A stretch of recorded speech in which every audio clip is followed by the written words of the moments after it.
करती हूँ। साहब दीदी के चरणों प्रणाम।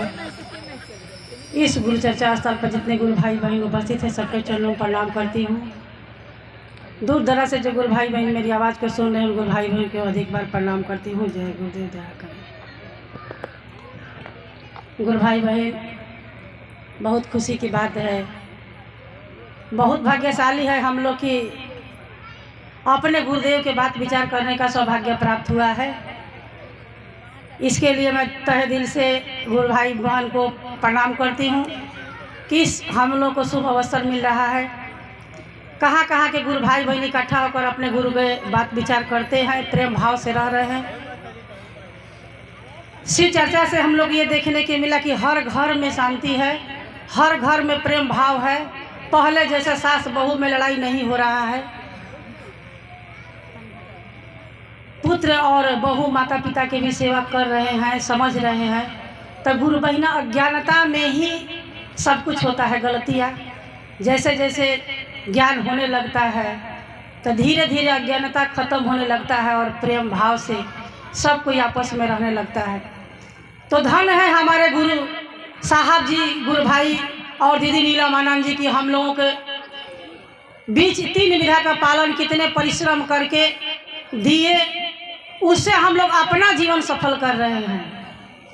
साहब जी दिए लेकिन हम लोग अपना जीवन सफल कर रहे हैं। गुरु बहिना 3 विधा के पालन कितना सीधा दिए हैं, समय को देखते हुए, समय को बचाते हुए 3 विधा का पालन सोच समझ कर बना है कि किसी गुरु भाई बहन को किसी काम में, किसी परेशानी में दिक्कत परेशानी नहीं उठाना होगा। क्योंकि हर पल याद करना है अपने गुरु को। समय मिले या ना मिले, अगर नहीं मांगे, नहीं याद आए तो कम से कम बिस्तर पर जा रहे हैं सोने, उस समय अपने गुरु से लगाव रखिए, गुरु से दया मांगना है। गुरु बहिना दया का स्थिति थोड़ा बदलना है। गुरु भाई गुरु बहन, हम लोग अपने सुख सुविधा की चीज़ हमेशा मांगने के लिए तत्पर रहते हैं। एक दिन चर्चा के लिए बड़ी बड़ी से हम लोग अपने गुरु के सामने बड़ा बड़ा सा अपना सुविधा का चीज़ रख देते हैं कि हे गुरु जी ये काम होगा तो हम चर्चा करवाएंगे, वो काम होगा।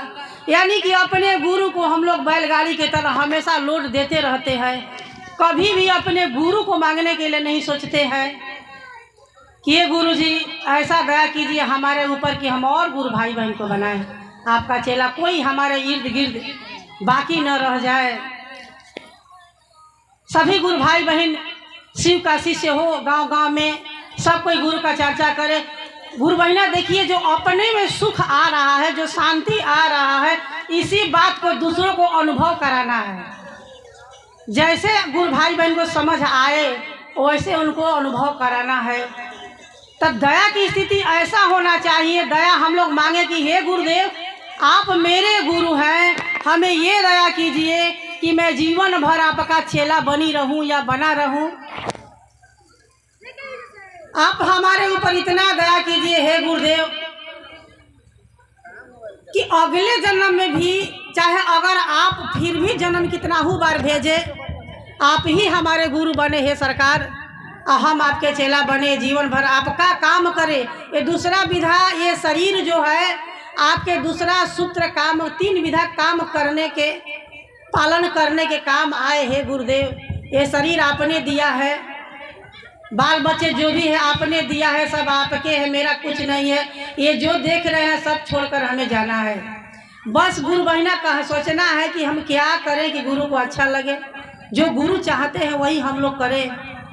अपने आप को ये नहीं इतराना है कि हम ज़्यादा चर्चा करते हैं, ज़्यादा भाषण देते हैं, ज़्यादा भजन गाते हैं। गुरु बहिना हमेशा नॉर्मल भाव में रहता है, क्योंकि कहा जाता है कि लघुता को प्रभुता मिले, प्रभुता के प्रभु दूर, चिट्ठी ले सकर चली हाथी के सुदूर धीर दूर। जितना ही नॉर्मल रहेंगे गुरु बहिना उतना ही हम लोग तो गुरु जी दया बरसेगा। गुरु बहिना लोग तो 3 विधा का पालन सीधा, दीदी लोग भैया लोग बता ही रहे हैं कि दया मांगने की स्थिति ऐसा हो कि गुरु से जुड़ाव हमेशा रहे। हे गुरुदेव ऐसा दया करे कि प्रतिदिन आपको एक चेला बनाकर आपके चरण में डाले, मेरा मन समझ जाए।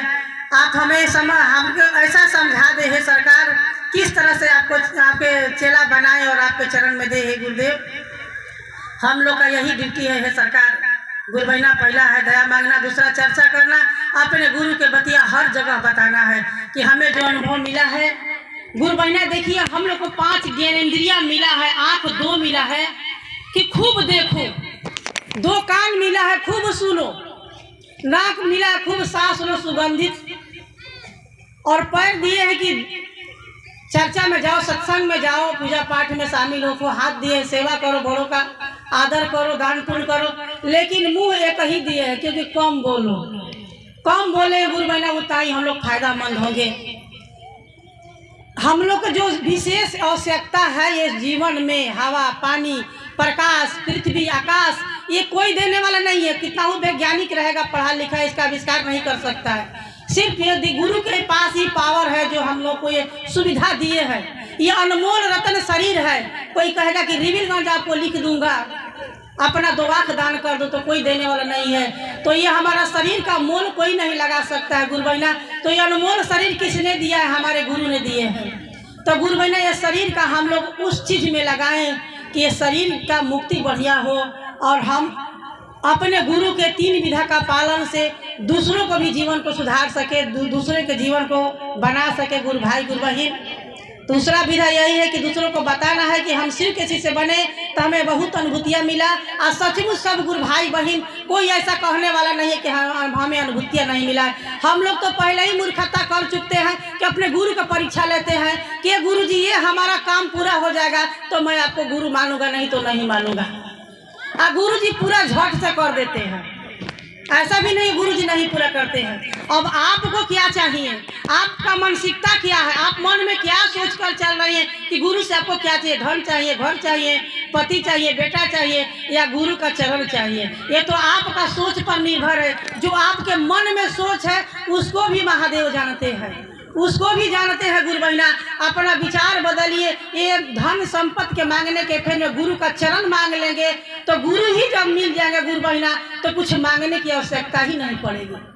हे गुरुदेव ऐसा दया करे कि आपका चर्चा दिनों दिन दुगना रात चौगुना बढ़ता रहे। हम लोग घर घर में गांव गांव में देशा देशी जा करके चर्चा करें। हे गुरुजी आपका प्रतिदिन चेला, हमारी ये इच्छा पूर्ति कीजिए गुरुजी। ऐसा भी मन्नत मांगे कि आपके 10 गो चेला हम गांव में खोज करके बना करके देंगे। हे गुरुजी अगर हमारा ये इच्छा पूर्ति होगा भले गुरु बहना लोग अपने गुरु के चेला बनाकर अपने गुरु के चरण में डालिए। यही हम लोग की, और कोई मांगे कुछ भी ना मांगे गुरु बहना, अपने गुरु पर लोड नहीं देना है। गुरु जी तो देते देते। सोचिए कि मांगने वाले सबको ही है, कहा जाता है कि सब कोई भिखारी है, देने वाला दाता एक ही राम है। तो गुरु बहना उतना ही हम लोग मांगे कि गुरु का कष्ट ना हो। तीसरा है गुरु बहना नमः शिवाय से प्रणाम करना। जो भी शिव शिष्य है, कहा जाता है कि जो कंगन व्यक्ति नहीं पहनता है उसका कनेक्शन महादेव से नहीं जुड़ता है। चाहे कितना हूँ चर्चा कर ले, कितना हूँ भजन गा ले, एक कनेक्शन एक कंगन से है गुरु बहना। हर गुरु भाई गुरु बहन को कंगन पहनना बहुत जरूरी है। अब माला हर घर में माला होना चाहिए गुरु बहना। माला एक औषधि के समान फायदा करता है, एक दवा के समान फायदा करता है। जिसके घर में माला रहता है गुरु बहना नमः शिवाय से प्रणाम कीजिए। अगर एक माला से रोज प्रतिदिन 108 बार गुरु के चरण में प्रणाम किया जा रहा है तो समझिए कि वो माला कितना मूल्यवान हो जाएगा। उस घर में नकारात्मक शक्तियाँ उस माला को देख करके ही भाग जाएगी। तो ओझा डॉक्टर के फेर में नहीं पड़ेंगे गुरु बहना लोग। एक माला के रखने से आप लोग माला रखिए और झोली में रखकर टांग दीजिए और नमः शिवाय से अपने गुरु के चरण में प्रणाम कीजिए गुरु बहना। ये 3 विधा का पालन, अपना जीवन को धन बनाइए और 3 विधा का पालन करते रहिए। अगल बगल में भाई बंधु, बेटा बेटी, बहू कोई ना छूटे, सबको अपना शिष्य बना लीजिए। गुरु बहना कहे कि जो भी मेरे पास है सरकार आपने दिया है, आपका है, मेरा कुछ नहीं है। हो सके तो इस सब बाल बच्चे को भी अपना चेला बना लीजिए। हे सरकार दया कीजिए, दया कीजिए गुरु बहना। इसी वाणी के साथ अपने गुरु के चरण को प्रणाम करती हूँ। माता जी को प्रणाम, साहब दीदी को चरण प्रणाम, क्योंकि भैया लोग आए हैं, उन लोगों से आप लोग चर्चा सुनिए। गुरु बहना आप लोगों में बारंबार प्रणाम। कुछ गलती शब्द निकला हो तो अपनी बहन समझ के हमें क्षमा करेंगे।